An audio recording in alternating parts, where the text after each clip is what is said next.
Kau pernah tak rasa semua bahan dah siap tapi dapur sendiri betray kau last minute? Benda paling sakit bukan tak ada makanan, tapi tak boleh masak sebab gas habis tiba-tiba.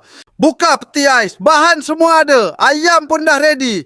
Dalam kepala dah bayang nak goreng terus, makan panas-panas.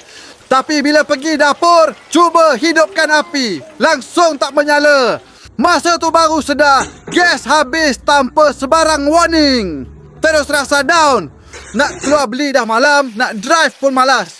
Akhirnya duduk depan dapur sendiri, rasa frust sebab benda simple pun tak jadi. Sejak aku ada fryer elektrik ni dekat rumah, benda macam tu terus tak jadi masalah. Tak perlu gas langsung, hanya plug in je 3 pin soket elektrik. Terus boleh guna bila-bila masa. Aku cuma set suhu ikut jenis makanan. Tak sampai beberapa minit, minyak dah panas dan ready untuk goreng. Dari dapur yang tadi macam tak boleh pakai, terus jadi tempat yang betul-betul function setiap kali aku perlukan. Masa first time guna memang terus rasa beza. Bila masukkan ayam, bunyi sizzling tu terus naik dan bagi rasa puas yang susah nak explain. Bau pun cepat merebak, terus bagi vibe macam dapur kedai. Yang paling penting, hasil dia memang menjadi luar rangup padu, dalam masih juicy dan tak kering. Freeze pun masak saya kata, warna cantik keemasan. Bukan jenis lembik atau terlebih minyak bila goreng atas dapur gas. Yang aku paling suka, semua ni tak perlukan dapur besar pun.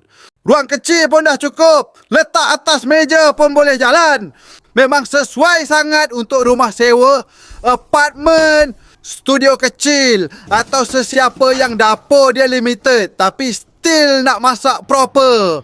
Tak perlu fikir pasal renovate dapur atau ubah setup sebab alat ni terus bagi function yang selama ni kita rasa tak cukup.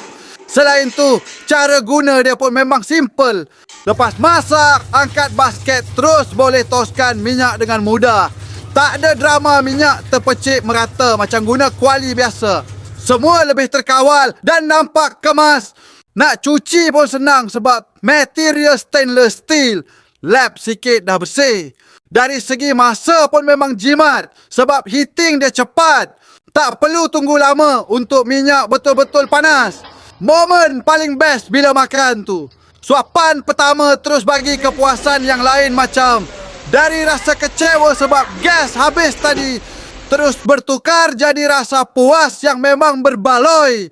Masa tu baru sedar sebenarnya bukan dapur kita tak cukup, tapi kita tak ada alternatif yang betul bila benda tak jadi macam yang kita plan.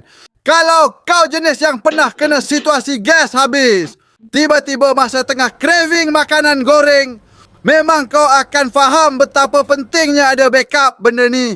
Nampak je simple, tapi bila kena pada timing dia, memang jadi penyelamat. Kalau kau nak pastikan dapur kau sentiasa ready walaupun tanpa gas, ini memang pilihan paling praktikal. Siap boleh guna untuk rebus pula. Tak perlu tunggu lagi momen frust tu.